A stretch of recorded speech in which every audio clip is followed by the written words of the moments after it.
What's up, y'all? TBrown31 here with JaboctheGreat once again, back with another episode of the Last Word podcast. Today, we're going to wrap up the second round of the NBA playoffs. We had two Game 7s just yesterday and a Game 6 closeout game on Saturday. And then we'll also talk about the Cavs and the Celtics. That seemed like that ended about 3 weeks ago at this point, but we're going to get to that last. We got some more important ones, some bigger matchups to get into first, starting with the defending champions. Going down, the Nuggets, they fall to the Timberwolves in 7. This series was an absolute roller coaster. Last time we did a video, the Timberwolves were up 2-0, and we were like, man, this is a bad matchup. And next thing you know, the Nuggets win 3 straight. And I'm sitting there like, man, we kind of look stupid. And then next thing you know, the Timberwolves put, in your words, a butt whipping on the Nuggets in Game 6. Like, it absolutely destroyed them, 115-70. I mean, that's insane for a team to only score 70 in the NBA game today. And then Game 7, the Nuggets, they had them on the ropes, man. They were up big, blew a 20-point lead. Mike Malone obviously wasn't too happy after the game. Like, hey, man, they blew that lead. Timberwolves won. They move on to the conference finals first time in 20 years, since they had a Game 7 as well 20 years ago. So, this series, I don't even know what to say about it. I mean, it was literally ups and downs, ebbs and flows, a true roller coaster. And, for the Nuggets, I'm not going to sit here and cry about them after what they did to the Lakers, but I will say I was definitely not disappointed, but I was, surprised to see the way that they went down in this last game, especially after what happened in Game 6. Yeah, this was a weird series. It didn't feel like we had many real competitive games outside of Game 1 and then Game 7 at the end. They just kept trading beatdowns with each other. I mean, Game 6, you come out, the Timberwolves are on their backs, they're at home. It's going to be a tough game, you know that. But then you lose 115-70. That's really bad. And it comes down to, Jokic, did his thing, he did everything he could. Minus 25 on the game, but you lost by 45, so minus 25 is not so bad. Also didn't play most of the fourth quarter though, so that'll add into that. But he still puts up 22. But Michael Porter Jr. isn't really there. Aaron Gordon is kind of there. Jamal Murray is kind of there at the end of the game when it doesn't really matter. And the Timberwolves are just on fire defensively, offensively. Jaden McDaniels in Game 6 shoots 8 for 10. You just can't do much about that if that's what's going to happen. Gobert in Game 6 is big defensively. Deflects a lot of offensive heat coming at him. But big defensively, really, for Game 6 and 7 is actually Cat. If you're watching this series, Rudy Gobert was great at deterring a lot of the other Nuggets, but they were finally able to set him back as that paint anchor, and they used Cat more as the aggressive Jokic defender, and it worked out. He was able to not necessarily hold him down, but didn't put up 40 on Cat in those last 2 games. And Gobert was able to stifle much more of the rest of the Nuggets, and Anthony Edwards is really the big guy for both these games. He was 27 in Game 6, and then Game 7. Their backs are against the wall. They're down 20 at the start of the fourth. Jaden McDaniels puts up 23. Cat puts up 23. Rudy Gobert gets 13. Ant gets 16. Conley gets 10. Naj Reid gets 11, essentially all at once as the game is expiring. You got about a 2-point lead, and you get a Naj Reid putback dunk on a missed Ant 3, and a few other things go well right there. And then it's over for the Nuggets. They're out of there. Game 3 or Game 7. Well, we're past Game 3.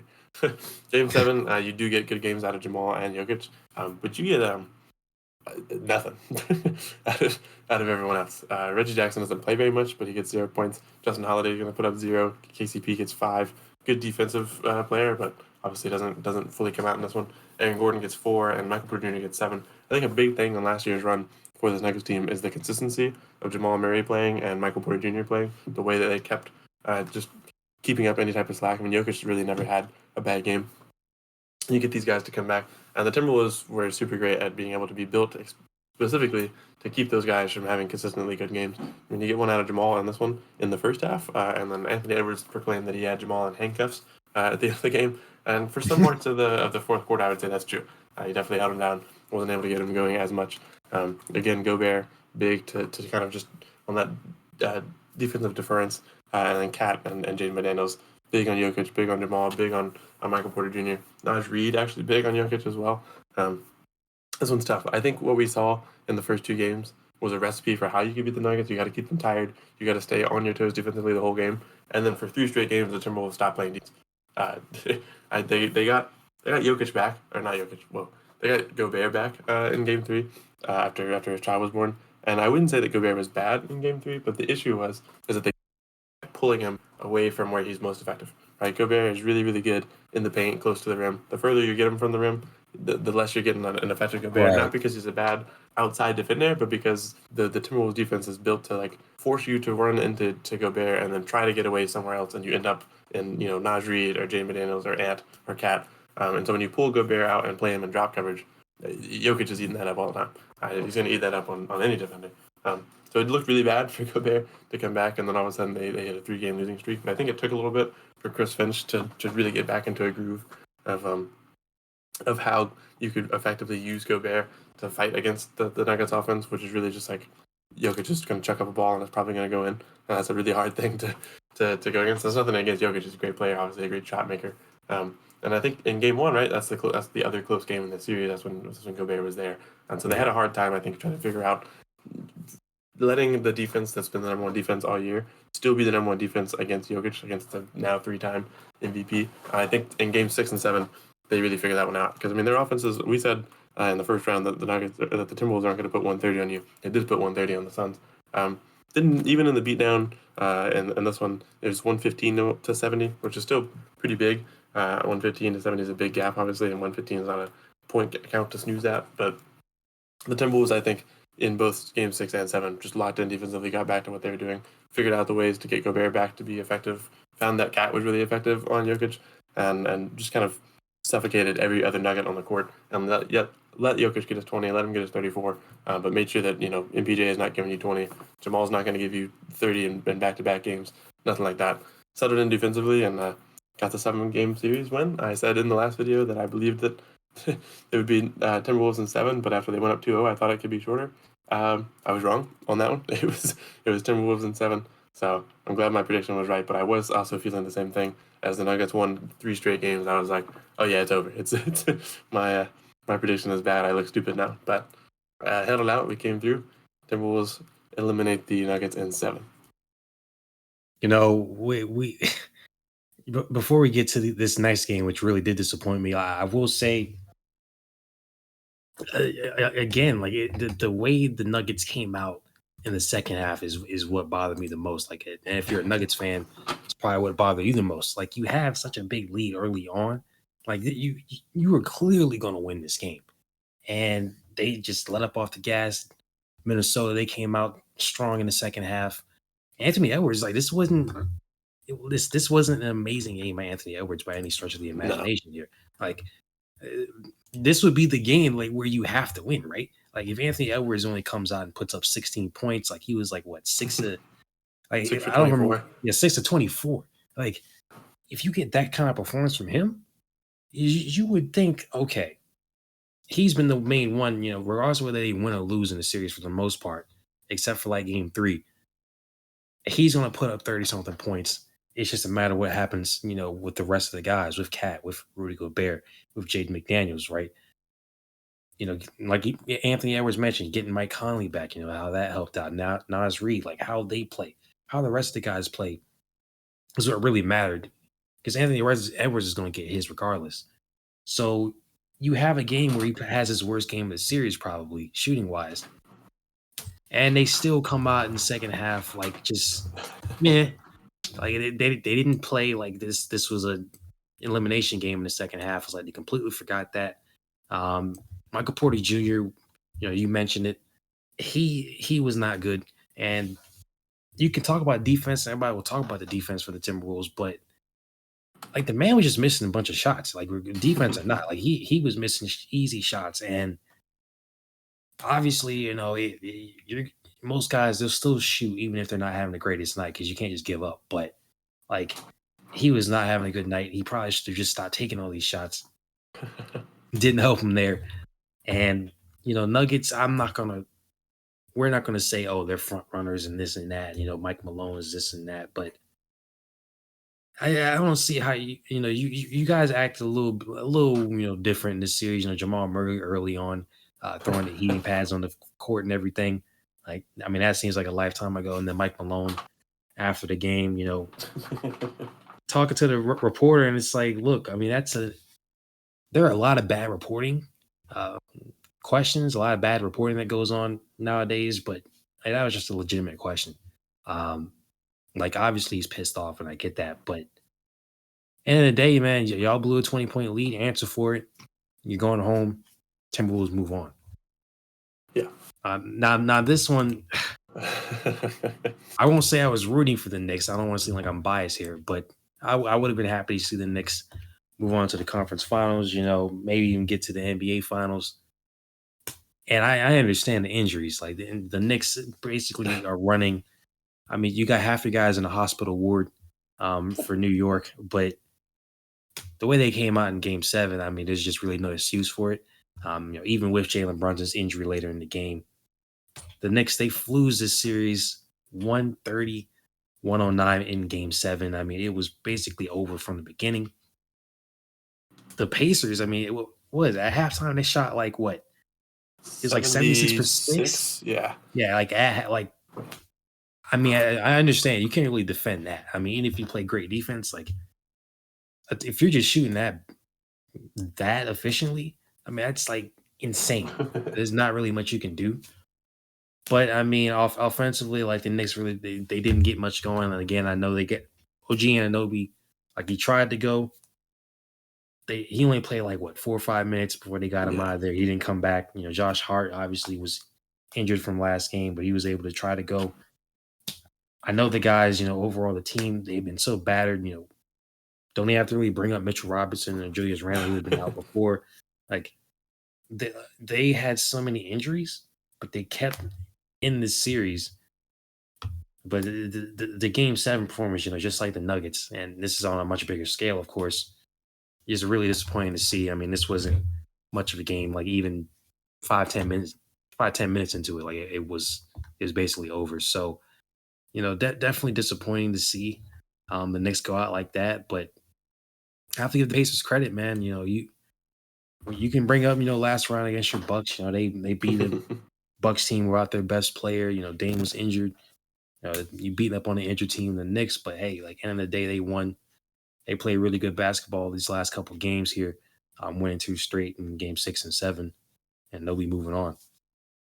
Yeah, one of the things I struggle with the injury narratives is that like you got to play who's in front of you, and the Pacers aren't like going out with a hit list and killing any of these players, right? They didn't fracture Brunson's hand, they didn't hurt, Hart's abdomen intentionally or anything.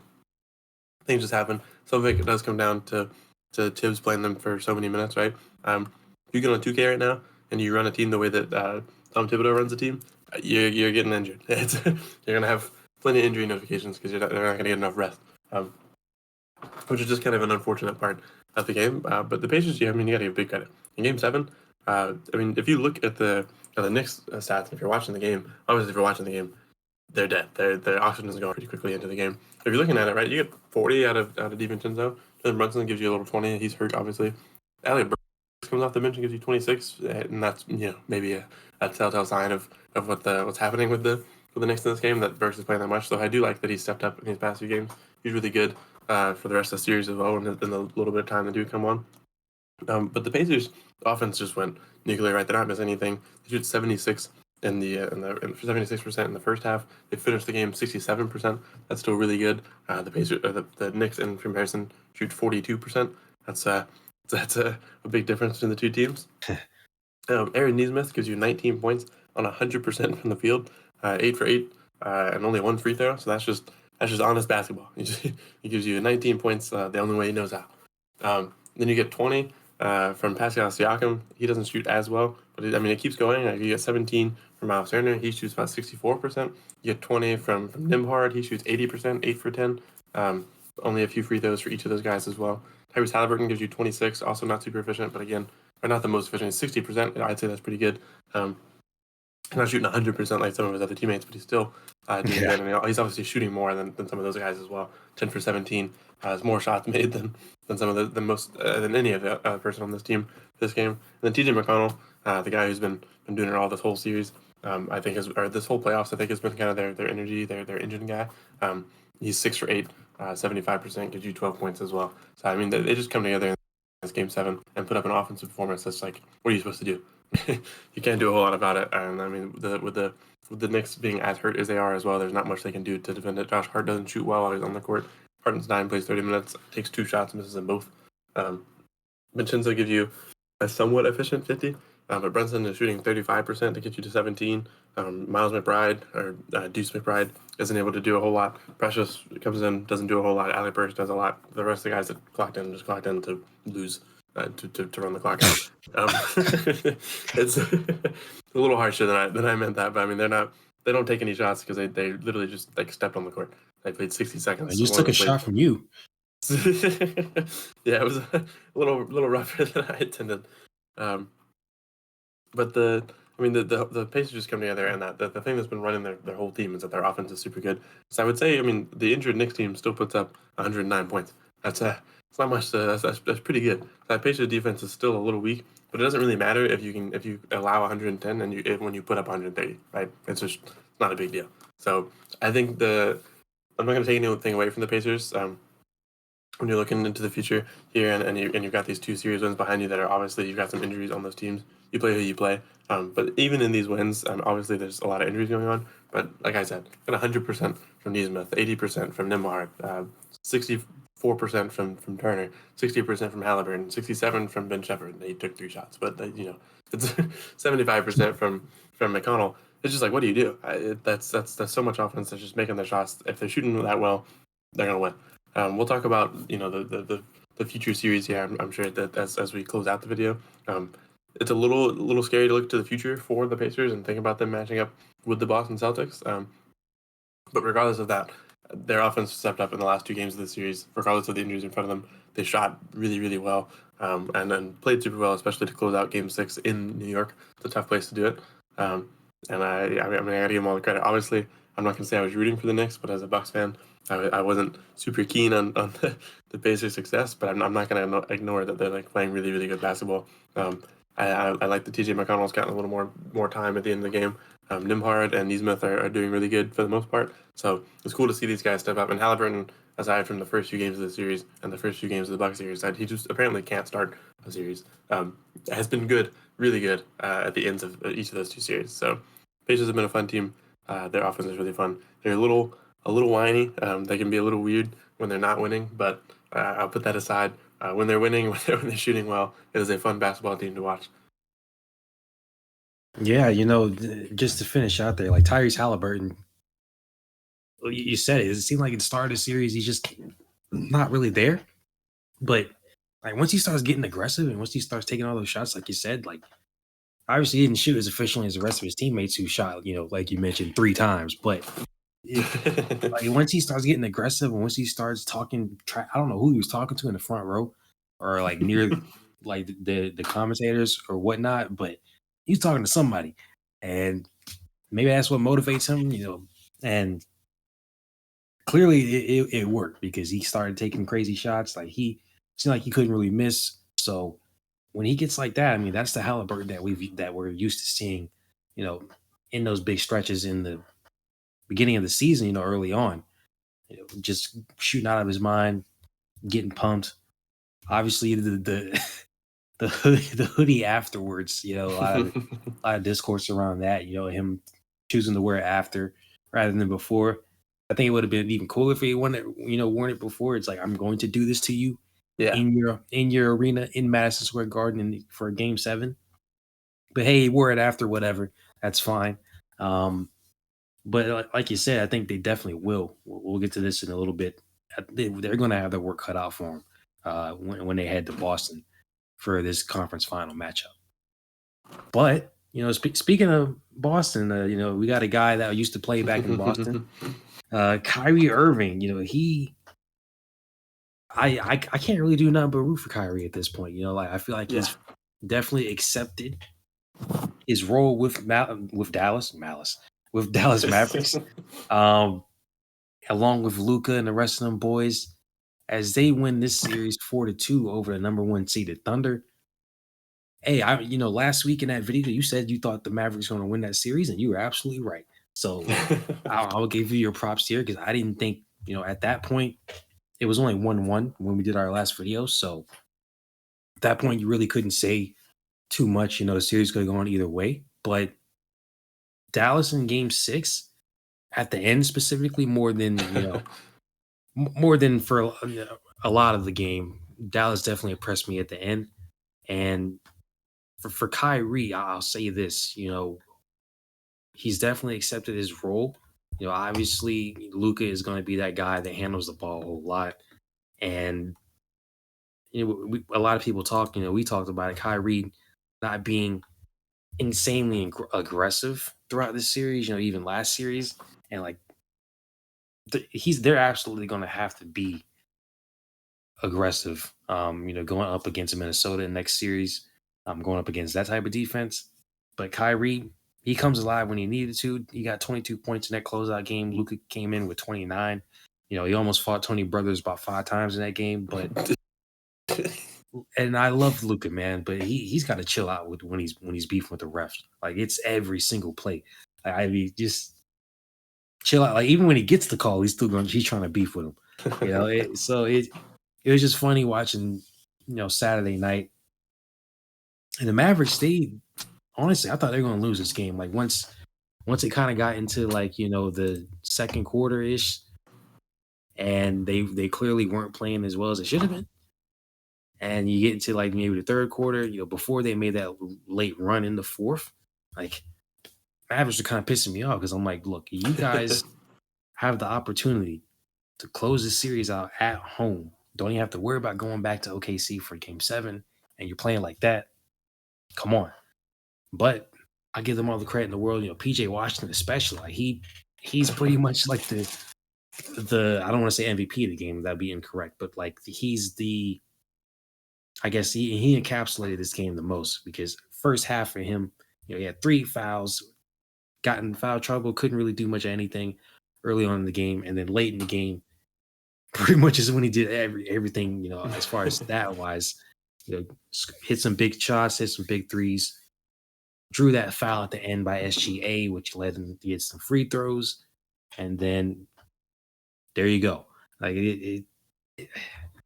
Mavericks fans were probably, having a heart attack during this game because if the game had kept going the way it was, early on, at halftime, where SGA is basically out there doing everything for the Thunder, and he leads them to a win, I think OKC would have won game 7.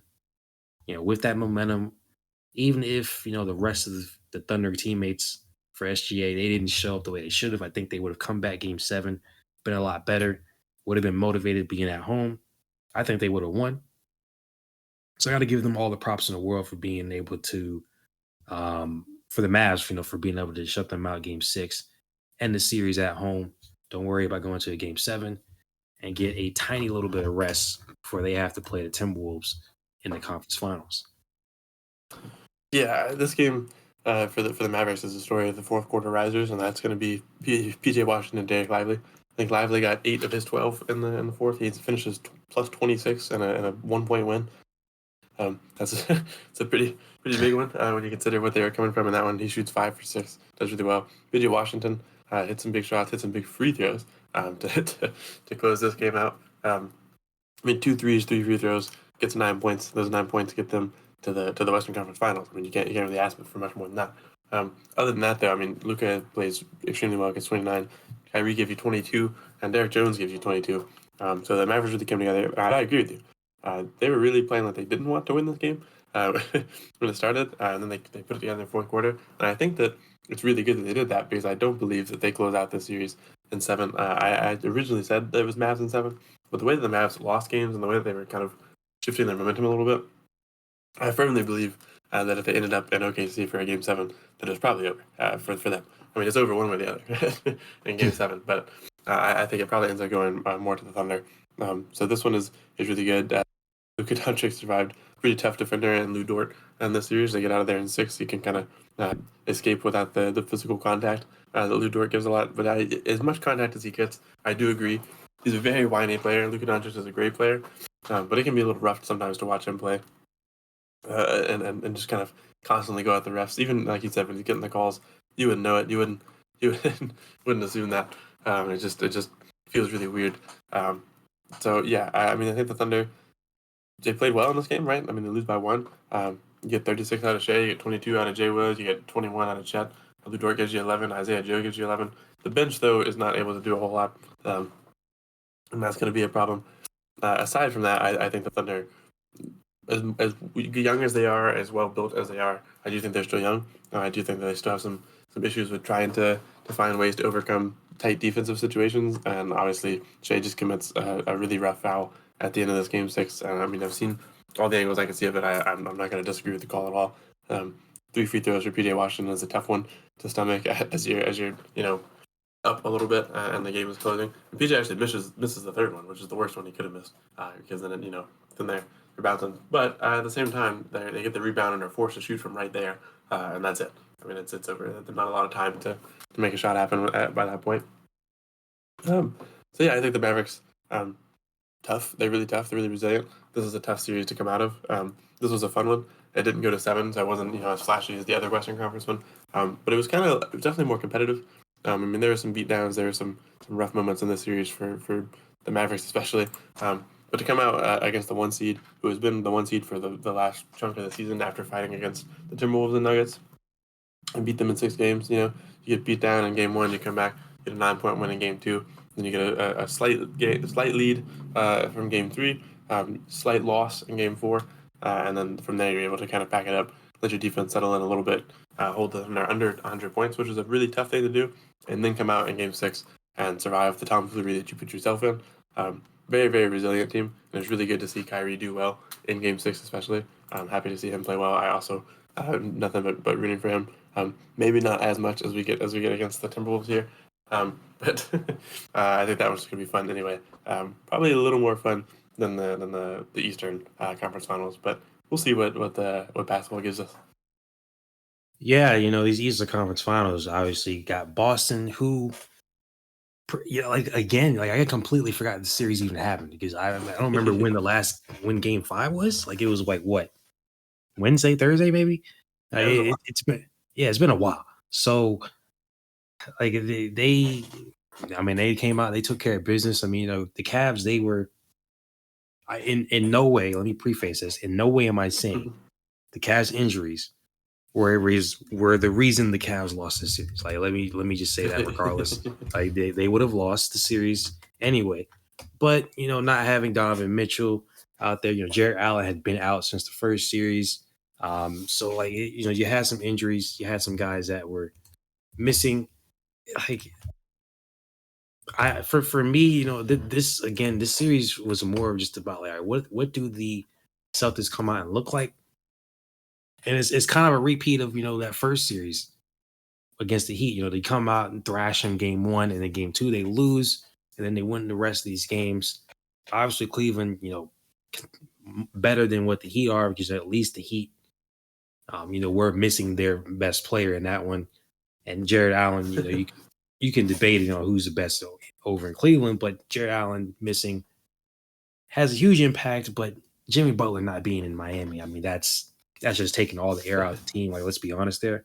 So I'm not gonna. There's not really too much for me to say for this series. Like to be honest, like before I pass it back to you, like Cavs, they came out, they played, I guess, as hard as they really could. They challenged them at some points for sure. Game 2, they looked really good, but again, the Celtics are clearly just a better team in this one, and they didn't have Kristaps Porzingis in this series again. So, hey, if the Celtics for me right now, I think are probably. It's hard for me to say they're the best team. I guaranteed, but like I think the Celtics are probably in the most advantageous position. The Mavs and the Timberwolves have played 2 hard series. Obviously, that Mavs Clippers series was long.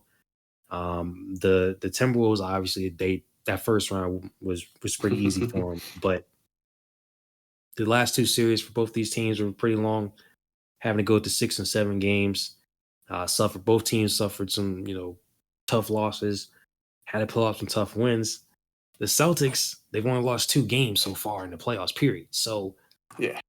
and then going up against a Pacer team that I think can probably take 2 games, I would say.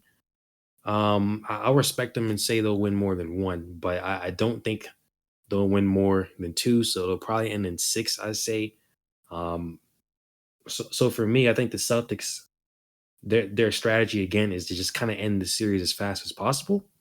And hopefully by the time that the finals start in about 2.5 weeks, Mavs and the Timberwolves have killed each other so much that the Celtics are going to be clearly the better team and outlast whoever wins the Western Conference. Yeah, I think that this is a tough one for the Western Conference teams because the Celtics have advanced in 5 twice in a row. They've only dropped 2 games, right? The Timberwolves have only dropped 3 games, but that was all at once, and they just had a super long, super, tough series. The Mavericks have dropped a few games for sure, so it becomes a little tough.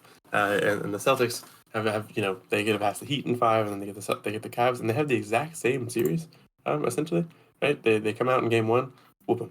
Then they come out in game 2 and get whooped, and then after that it's like, well, we're back to reality. We get some competitive games, right? 106-93, not the most competitive. 109-102, however, a little more competitive. And then game 5, Boston comes out and says, "Yeah, all right, this is over. We're not we're not messing around with this anymore." It was a tough one, I think, and it's really interesting that in both of these series that they dropped a game in Boston and then just been like, "Yeah, all right, that's it.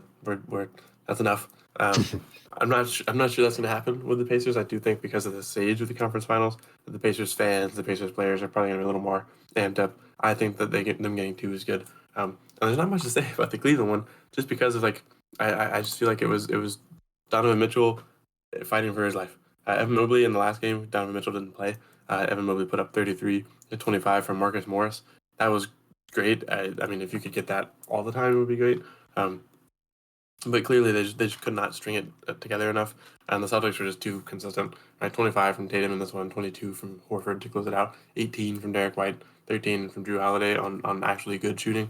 I mean, what are you going to do? The Celtics are really good, really well composed, not super tired, not super hurt. I mean, you don't have any Kristaps Porzingis. They haven't really needed him yet. I don't really think they need him entirely against the Pacers either. That's going to be great to have him if he can come in a finals matchup. But yeah, I just don't have a whole lot to say about the Cavs. Darius Garland came back from injury, got too pass heavy. Sam Merrill maybe not used as much as he should have been. Tristan Thompson maybe used more than he should have been. Yeah, and then you're obviously going to want Jared Allen and Mobley. They play really well together. They space the floor better. But it's just a tough one. So yeah, I think from there, I'll just kind of jump forward here for a little bit to look at what's coming up next, and obviously that's going to be the 2 conference finals. We've just explained who's gotten there. So this is fun. This looks really good. We've got the 5 seed Mavericks facing off against the 3 seed Timberwolves. So again, the Wolves have home court advantage. Didn't have it in the last round. Had it 2 rounds ago. I think this one's going to be tough. I think these are 2 really well composed teams. I think the Timberwolves are a little more well composed. I think the defense has proven that for the most part they have settled into the playoff atmosphere. The Mavericks, there's no way that they go out in a sweep. I can't believe that. But I am going to say, because of the defense composition, because of what they just went through with the Nuggets, I think that the Timberwolves are going to get out of this one in 6.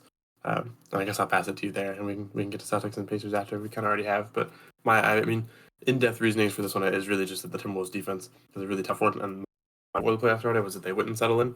I think they've settled in, and they showed in the Sun series as well that their offense can get pretty hot. Kyrie and Luka are great. They're going to be really, really tough for the Timberwolves defense to stop. But I think that we're going to get, hopefully not a bunch of blowouts, 6 close games that the Timberwolves come out on top of. Yeah, I would like to say it'll go 7, but I mean, theoretically, to me, it's probably more likely that what you said, Timberwolves win in 6.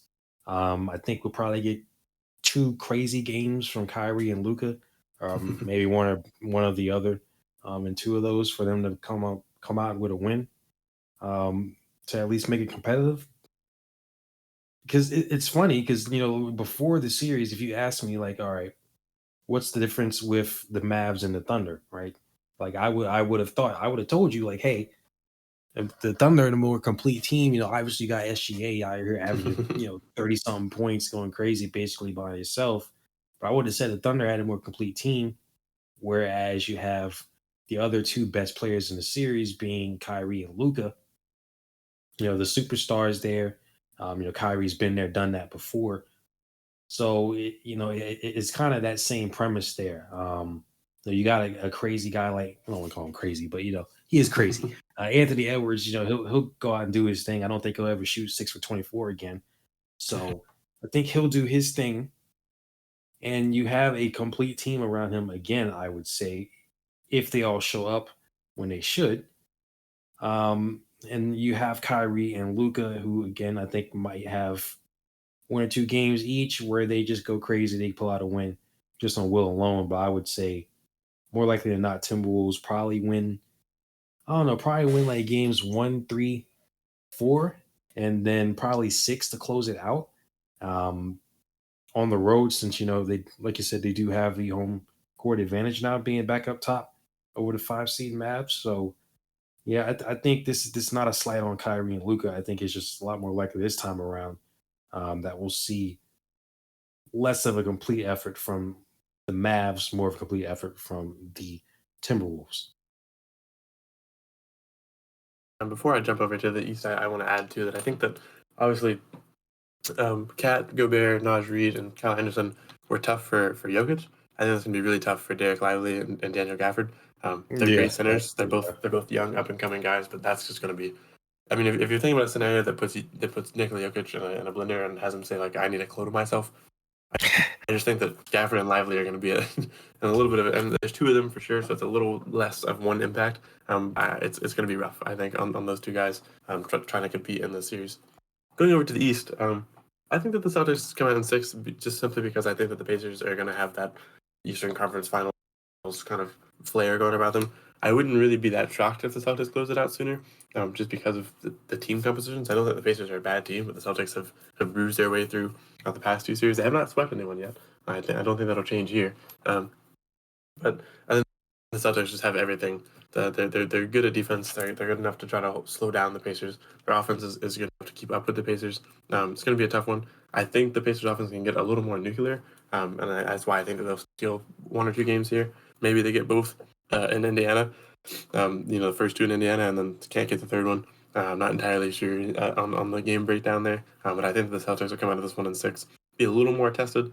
And if the Timberwolves come out in 6, and so do the Celtics, then you get a slightly even finals matchup in the terms of what they went through in the last round. But the Timberwolves obviously still a little more stressed, having just come out of that last series in 7. But that's assuming that the Timberwolves come out of that one. But yeah, I'm going to take Celtics and Timberwolves in 6. Timberwolves do their defense. Celtics, again, I hate to say it, sound like a broken record, just a little more complete team. I trust their offense more. Right, they don't require being nuclear as much to win. Right, the Pacers sometimes in the games in the regular season this year needed to shoot 60 or 70% to get a win. I don't think the Celtics really need that. Then they can have a good game and win. They don't need like the best game of their lives. And so for that reason, I think I have to take the Celtics as just a more consistently good, trustable team